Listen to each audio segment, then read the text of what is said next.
All right, let's jump into things. Where we at? It is a touch earlier this morning. It's 8:44 on Thursday, 19th of March. And look, I'll start off with gold here because yeah, this thing absolutely got decimated overnight.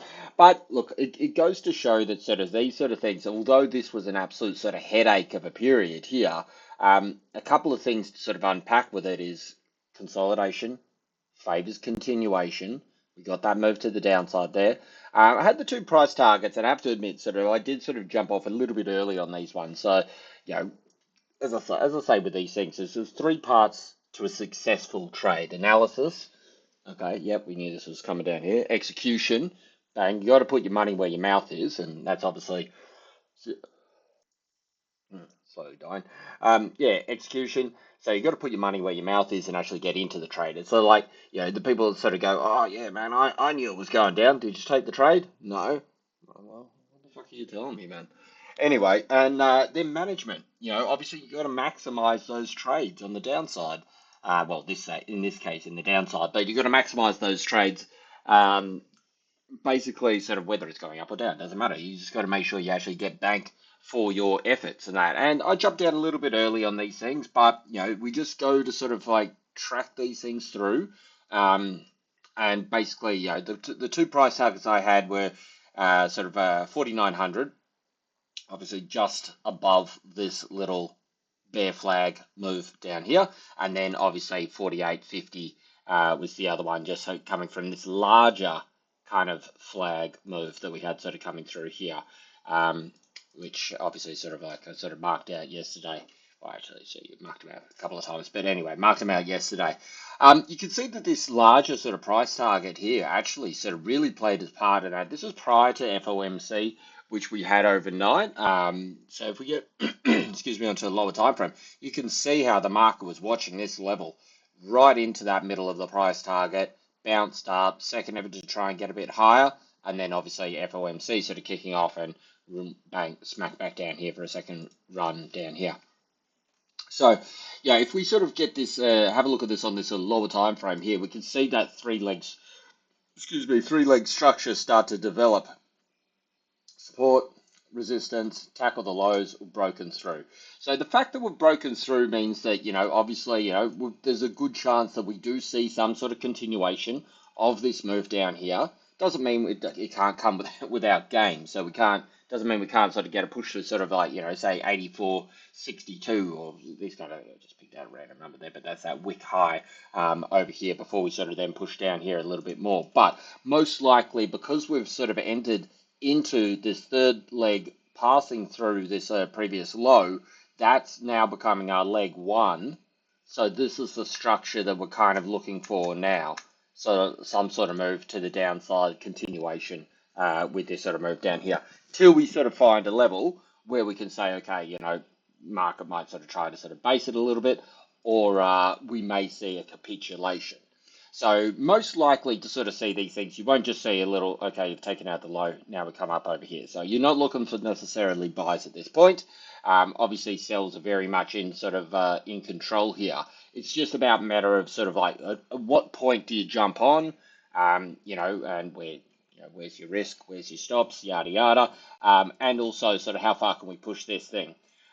So as I said, if we jump out to a higher time frame here, we can start to sort of look back and sort of see where have we seen the market price this thing previously, where we may be able to see some levels of support coming in. Now, as I said, you've got two potential bottoms that'll sort of form through this. One is a bit of a capitulation bottom, which would be something like this with the candle, which means it'll sort of come down, down, down.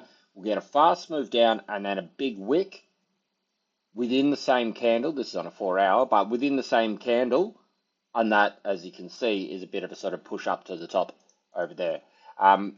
This obviously sort of is it's not within one candle, but as you can see, very fast move down.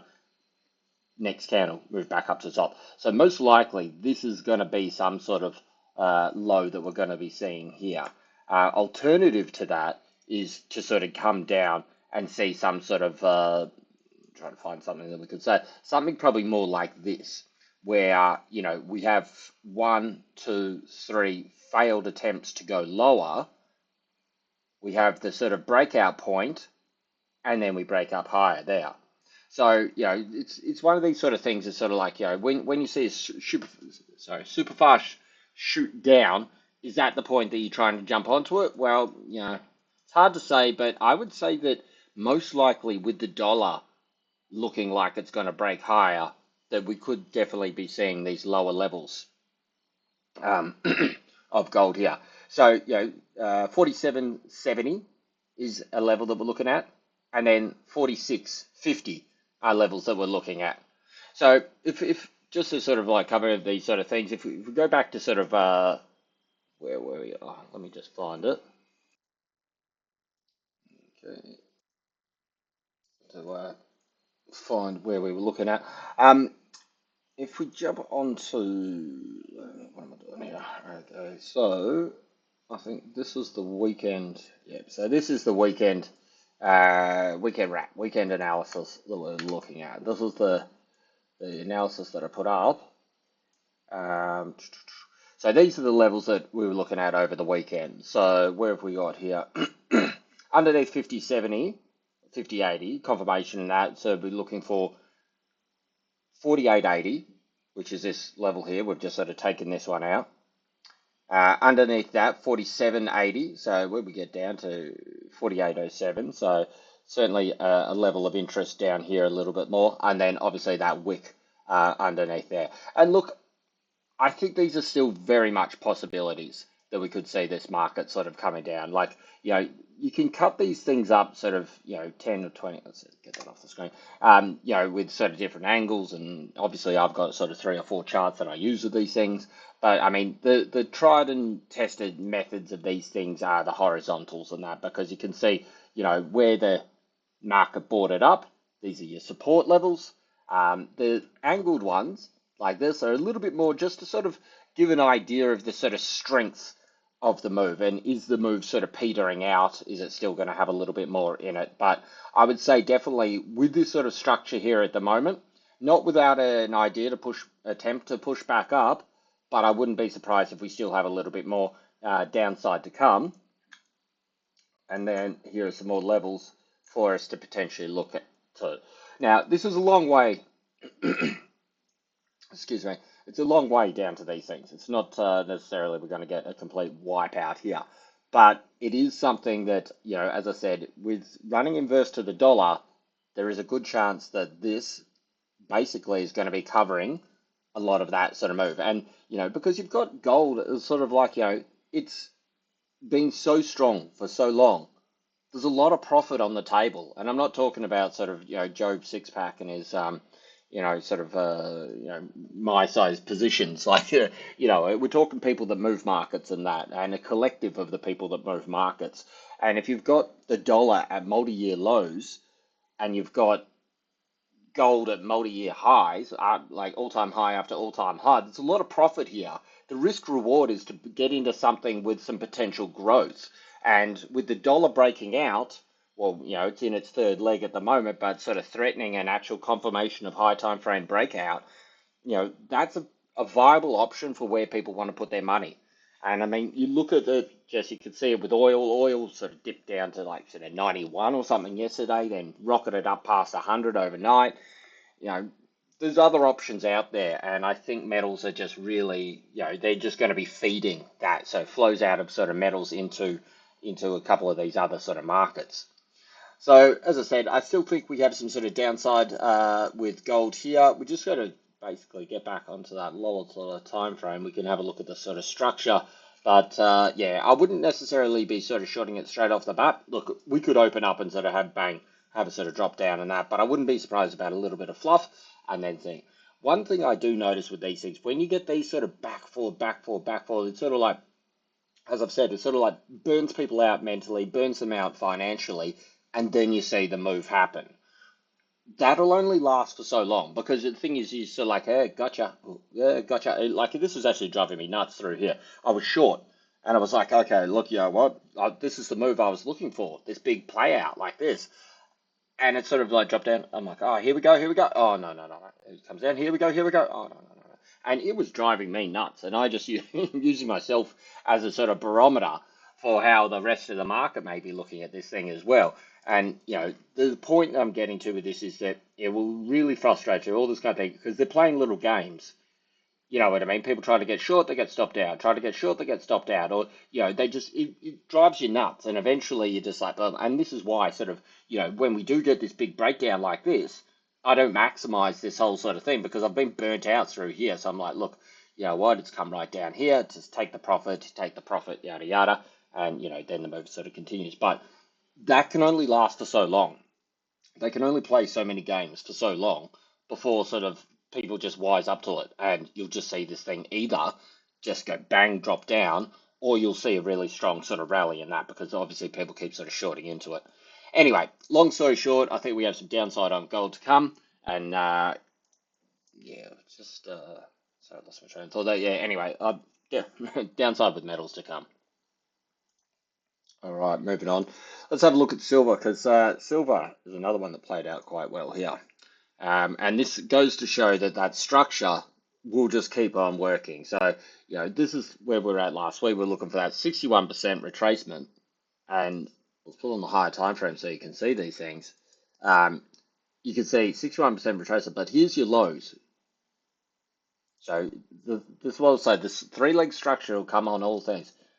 Here's your lows, moves up, finds support, moves up, finds resistance, moves down, tackles those lows, we break through, and as you can see, obviously a smaller little move down here. This was the next leg, the next trade we were looking for.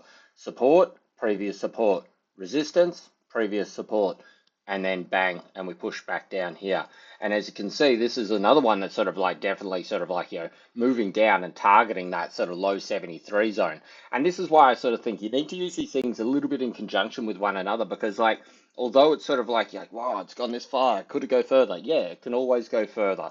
And look, 73 is just the next target that I'm looking at because this is where the buyers have been previously. Oh wait, no, leave that there because that's my $5 trade. This one here, $5 once we get underneath 70 is a very quick sort of move I'm looking for there. Anyway, point is that this is where the buyers were. So it's a pinpoint. So this is where we expect the buyers to at least give it a shot, if not the sort of shorts to be taking profit again. So I still think we have a little bit of downside here. As you can see, it's sort of tried to consolidate, bang, we've broken through. Now this is the sort of next leg coming down here. It means that sort of like what we're kind of looking for is this structure to sort of develop through here, like this, and sort of come down here. Not necessarily coming up to test. So it could come up just to this very wick right here, 77.12, and then sort of sell down. And I think this is important with these things. It's not just, okay, it's going to move up and it's going to sell down. What does it mean if it sells down from here? What does it mean if it sells down from here? There's a number of different things you can do. I mean, you can look at this in terms of just this last sort of kind of leg down here. We could put a fib over this and say, okay, what's it mean? So obviously, if it comes back just to this wick, well, that's only around 23% anyway. But the point is that, this is the bottom of the low, and if people get out as soon as they get that as an option, excuse me, and they start to sell it down, you can tell people are getting out no matter what. And what it means with that is that there's a higher demand to get out of it. And so it means there's going to be downside. Why do you want to get out of absolute the best possible first chance that you have? Because you think it's going to come much, much lower. I want out. I want to minimize my loss as best as I can. And then sort of once I'm out, because it's going to be coming lower. You know what I mean? There's a lot of people out there. Look, there's some sort of, I don't even want to say big names because I don't care at all about other people's sort of analysis or take on things. However, though, there's a lot of people with, let's just say, with a lot of followers, which have very, let's say, deluded views of where all this sort of stuff's going. You know what I mean? I saw a lot of people yesterday sort of, oh, gold, it should be 6,000. And I'm like, use Twitter or X, whatever you want to call it, as a barometer for this kind of stuff. Because there are a lot of deluded people out there, and I mean that in the nicest possible way, that don't understand sort of any sort of structure. And like gold could definitely go to 6,000.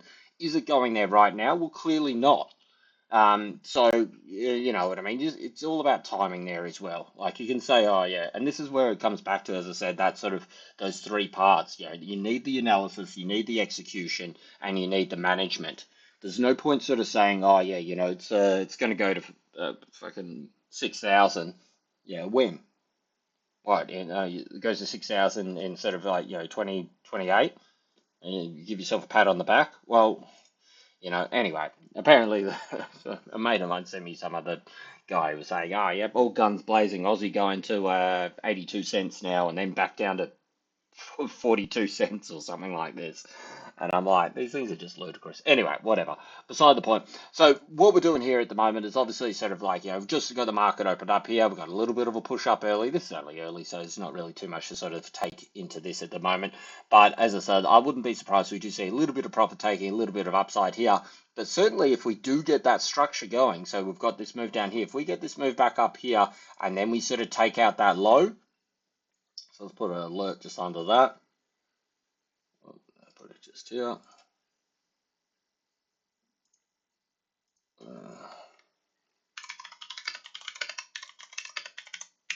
FOMC lows, we'll call it. So underneath 70. Jesus, we've got this here. 74.87. If we get a breakdown through that, well, I think sort of, 72, mid 72s to 73 is your targets. If we do break under that, then obviously we've got a bit more support around 70. 70 is obviously still as well that big sort of mental round number. Um, so I think that would sort of definitely sort of garner some sort of support sort of through these two levels over here. But same with metals, same with sort of gold, I should say. I do think we've probably got a little bit more downside to come there.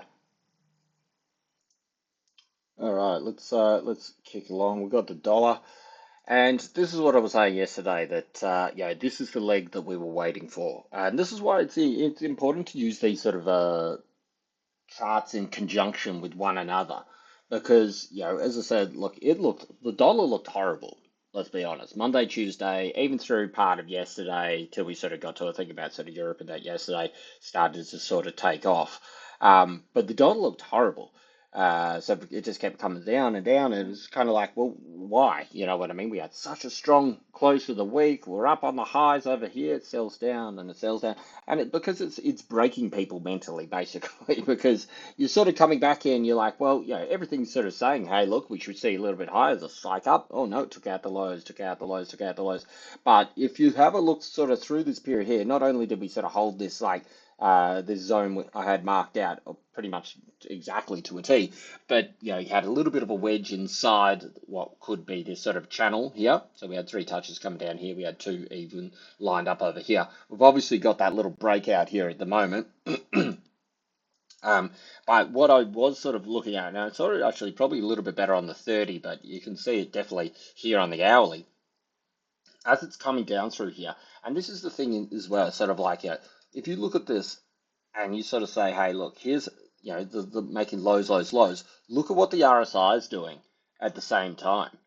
That's a very clear sort of negative divergence with it all. Now, it's not a big glaring one. Like sometimes people sort of will be looking for a negative divergence. It's got to come down like this. It's not. It's basically using this RSI and seeing that the price is sort of like even if it's only just making marginally small lows or more or less kind of flat.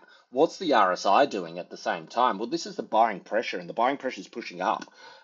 Even as it's sort of coming down here, it's absorbing it all. And this is the reaction that sort of comes through with it all. So we can see obviously a nice explosive move.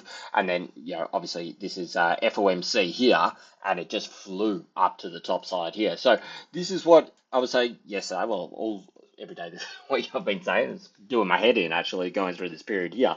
But this is what I'm saying, that we needed this leg here, because if we get onto the higher time frame, you can see the structure start to build over on the daily show better, where we've got our high, made a new high. Because it's made the new high, we need to have the third leg, which is this leg here. Structure-wise, making a new high through here affords it the ability, the chance, well, it sort of justifies that third leg coming.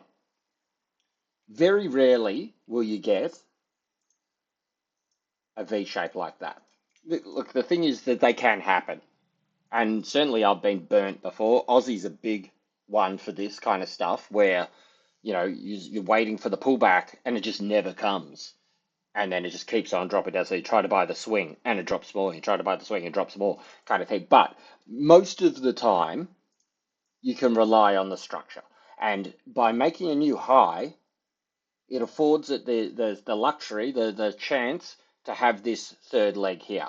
And this third leg is the defining one because this is the one that's obviously going to be tackling these highs, but this is the one that's going to tell us, are we going to have lower high, where we're seeing a reversal pullback, or are we going to see, whoops, get that out of there anyway, are we going to see double top, or are we going to see higher high? And certainly at the moment, RSI is looking like it wants to push up. That's a fairly good close. I mean, obviously we had everything sort of FOMC wise, yada yada going on. This is looking like it wants to break up here. And the reason that it's so important at the moment is because it's not just, this is just the smaller, 4-hour time frame. But if you look at this on a daily or even a weekly, this thing is coming up. And, we've broken a couple of key things. This diagonal here, like I said at the start of this, that's going to tell us that this move here is starting to weaken. So this is your early indicator sign. Go back. I mean, you don't have to go back, but I'm just saying I've got the videos and that sort of like tracking this stuff at the time. That was the early indicator. Even just last week, I was saying this time's a little bit different because look at how stretched these moves were coming into these. This is stretch coming into it. This is stretch coming into it. Even this here, this time, they really sort of soaked it underneath. Breakthrough, back test. Now we're in this crucial level here. If this thing breaks through here, I'm going to put an alert on that and I'm going to say just major breakout.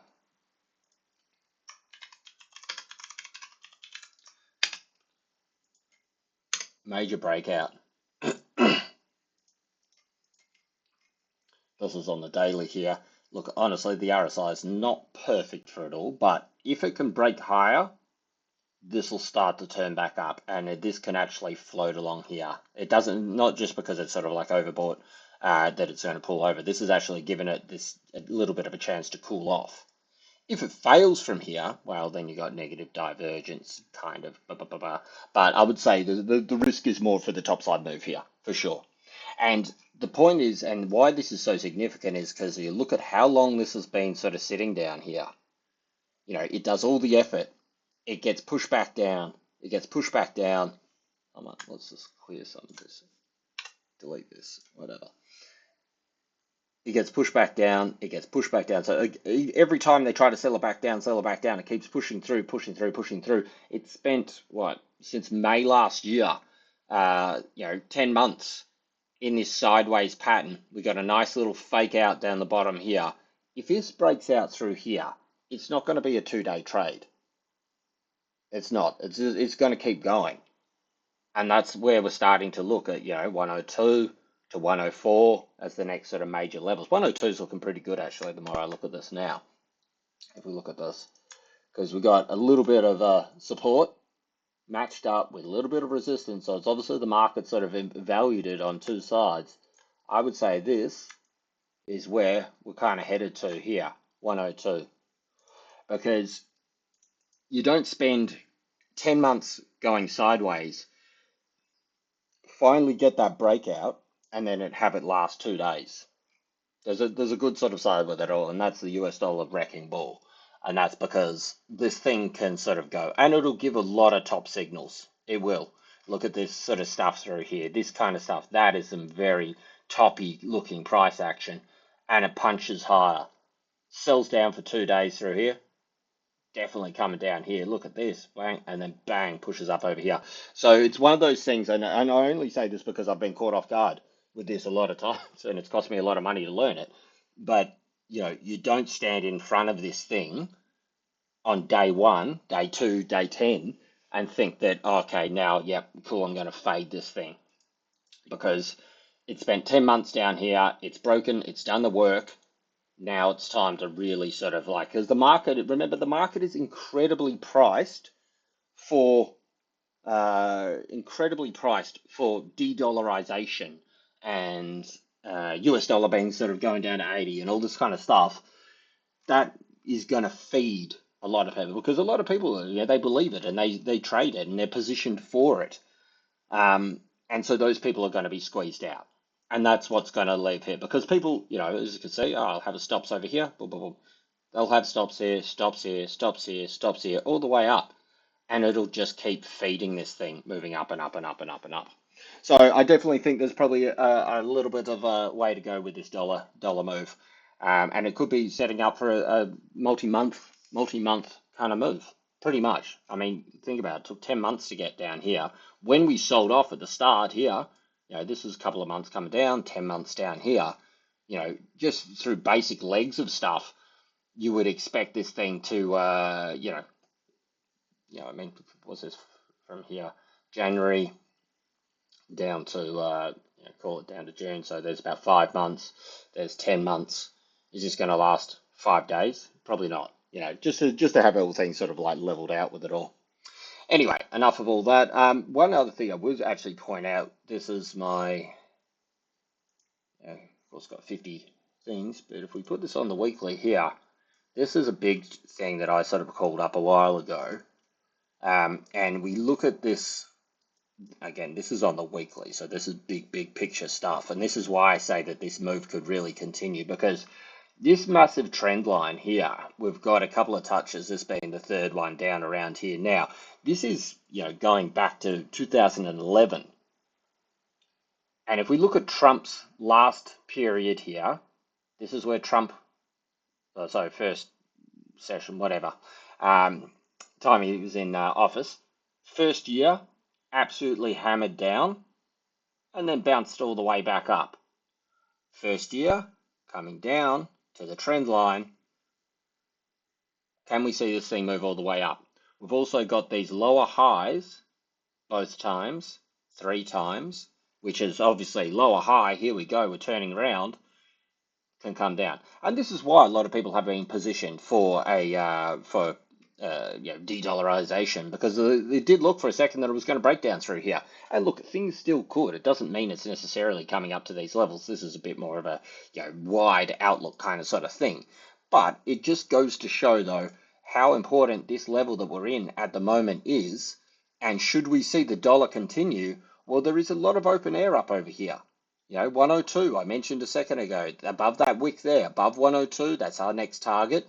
But above 102, we've got 104, 104.5, those kind of things. So there is a lot of upside potential for the dollar should we break this zone. And this is just emphasizing how important this kind of area is at the moment. All right, let's move on.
I think I left that recording while writing out the notes there. That's all right. Um, let's have a look at Aussie. Aussie is coming back down to a little bit. I mean, look, realistically, yeah, you could say it's still in its little consolidation.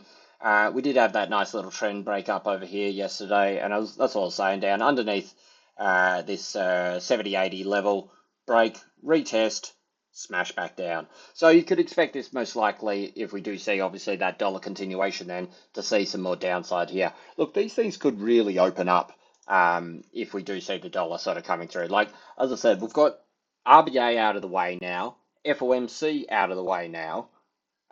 We've got potential breakout with the dollar. If people were going to buy the Aussie, and this is the thing that I say, but specifically with trading the Aussie, is that local data is great, and it's held us up the top over here. Hawkish sort of central bank, inflation through the roof, strong jobs, low unemployment, like all the sort of data there supports Aussie being up here. So if you look at the data, you go, okay, yep, it all looks pretty strong. Aussie on the bid, yep, bang, and that's where it is. It's right up near its highs, multiple year highs actually, I think. But it really kind of all falls apart when the dollar gets on the bid. And you can see this through the last couple of sell down moves here, and particularly should we sort of take out some of these levels down here. This is a very crucial area for Aussie to find its footing in that, because if it doesn't hold here, then we've obviously got some moves to sort of come a little bit lower. But the point being with this is that um, the Aussie data is only so good to sort of like, you can't use it purely on its own merit, because yes, its data is strong and it supports it being higher, and that's where it is. But of course, that was also while the dollar was quite weak. So you need to sort of build the model and sort of say, okay, well, if the dollar's a little bit stronger, well, where does that leave Aussie? And obviously that'll sort of leave Aussie a little bit lower than where it currently is, because the dollar can't, I mean, the Aussie can't sort of hold itself if the market's buying the US dollar. It may not be part of DXY, but it is still across with the US dollar. And so if the broad consensus across the market is to buy the US dollar, Aussie's not going to be immune to that just because we've got some low unemployment. So its local data is good, and it certainly means that sort of we won't go as low as if we had bad data plus the market buying US dollar. But you need to build a model in which you weigh up both those sort of factors. And as I said, we saw the dollar get bought very strong into the end of last week, and Aussie got smashed. We see the dollar get bid overnight, Aussies coming down. So automatically, it's sort of like I mean, look, we're not down over here yet. And as I said, if we had sort of a dovish CBA, dovish RBA, central bank, CB, then yeah, we could be sort of further down over here. 1 second. So if we see the dollar break out at the moment, definitely we've got some downside to come with Aussie. As to how far, well, that's when we can start to look at its chart by itself and say, okay, this is a crucial level for it to hold, because this is obviously our rising trend. So let's put a little alert on this one here. So it's called major trend. Major trend. So you will probably get some sort of reaction once you come into contact with that, depending on the speed of this thing. If this flips and comes down here now, well, then you've got sort of a bit of confluence around these previous horizontals. So it's not going to go down without a fight, but certainly should it break this, and then should it break underneath 69.30s, or let's call 69 to be on the safe side, then you really could be seeing a bit of a top up over here for the Aussie. And then we can start to look down at maybe this next main trend from down here, because it certainly has given it a massive effort here, and it's really come out here, and it's really pushing and pushing and pushing and pushing. But as I keep sort of saying, should the dollar get on the bid and hold it, that's a crucial part about it, holding it, definitely we could be seeing a bit of a sort of maybe a bit of a rounded top over here, and sort of be looking down towards 67 or so. While we do have such a strong sort of outlook from the central bank, I don't think we're going to be coming, say, low 60s or anything like this. but I could definitely see us back into say 60, 67 or so and testing a couple of these levels. Let's update this. Whoops, this one just a little bit. So there's our high now. And so back down over to the 61%. This is still an area I'd be interested in price moving towards. And I'm sort of positioned for that as well. And finally, just tick along with the last one that we got here, which is the Aussie yen. And this is what I was saying yesterday, this move, get on lower time frame. These V shapes, you got to be careful with them because they're very risky to be trading. Look at this, V shape, breaks, boom, boom. And this is a crucial kind of level that we've seen play its part, both sides. Pinpoint. And as you can see, it's once again giving it up.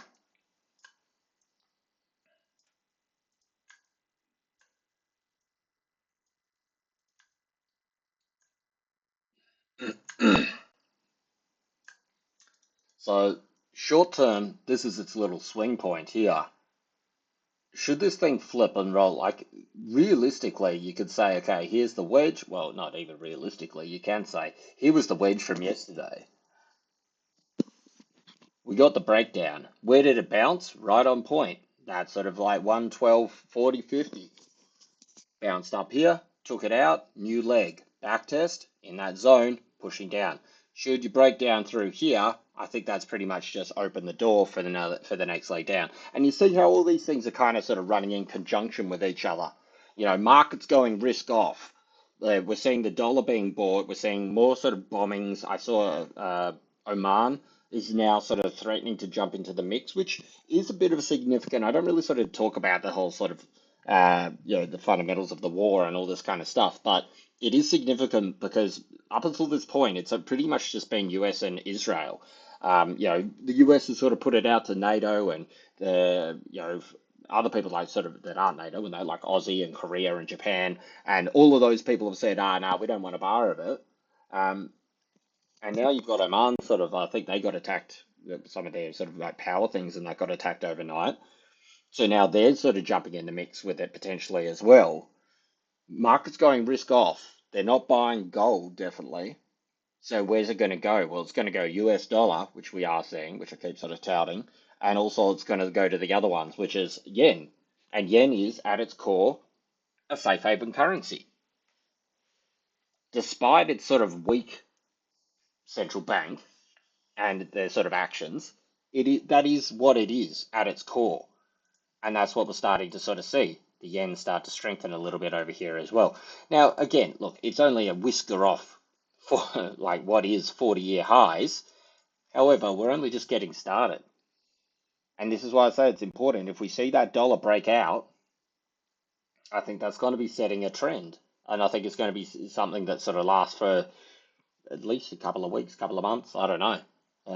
But something that we can really sort of sink the teeth into for a period here. Anyway, point is that this is broken through this little sort of 112.40 area, backtest, breaking down, lower low through here, next target 1011145. That's going to be coming back down to our main kind of medium term channel. If we break this channel, that's the move that we're going to be looking for, and that's where things are going to really start to pick up a little bit, I would say. So obviously not there yet. Put another alert down here. We're going to say this one's a major break.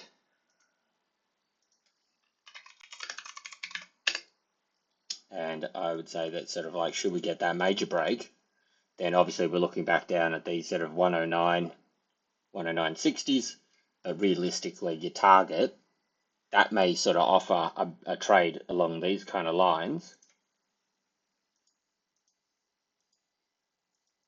back down towards 107. But I certainly think that, we're starting to see some things flip around now, which could have, sort of lasting effects, at least for a couple of months or so. All right, that's it from me.